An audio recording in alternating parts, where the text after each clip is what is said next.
Today I'm going to talk through my experimentations that I've done so far for my final major project. Okay, so I've been working on trying to create almost like an old wall surface at home, as I have a lot of access to materials at home that are building materials such as cement and plaster, and I've been trying to sort of create a wall-like piece that is similar to the work of Sophie Kovan, Anthony Tapias and various other artists who have inspired me along my journey. So as you can see, I'm trying to apply fake brickwork, which I've done using sawn off bits of wood. I've done the dimensions for them, and I just cut them out simply out of a thin layer of board, and I stuck them together adjacently, and I copied them through a standard brick size, which is what I looked up earlier to create this exact sizing of the bricks. And I also looked at the layout of different walls just to make sure as a reference that I was getting all my dimensions and the layout correct. As you can see, I've also done a lot of thick layers of grey paint. As you can see, there's a lot of texture there. I've tried to mix real thick acrylic, and I've also tried to look at drying them regularly and also applying lots of different materials such as ash.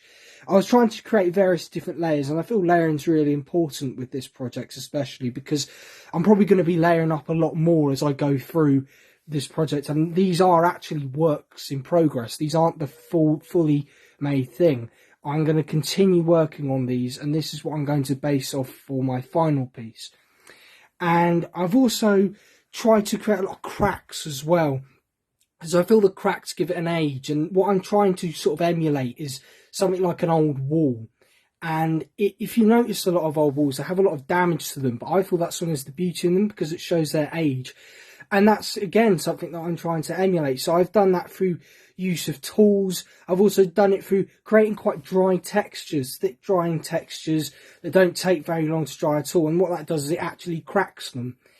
And I also feel that by a combination of these sort of grey, subdued, urban colours and a sort of cracked, damaged patina, it'll create an overall image which will really work well. And I feel it will really sort of expand my horizons in terms of what I want to achieve.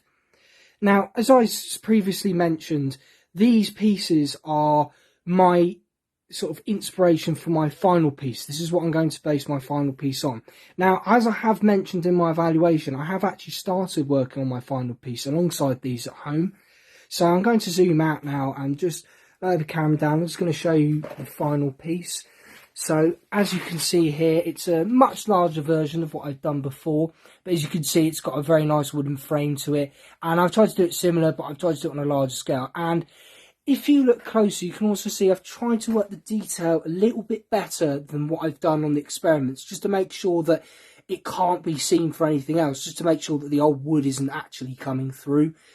For example, you can see on this one the wood comes through slightly, which isn't a problem because that's just an experimental version, but obviously for the final piece it's something that I don't want to be showing, so I need to sort of have that kind of almost that visual deception in there.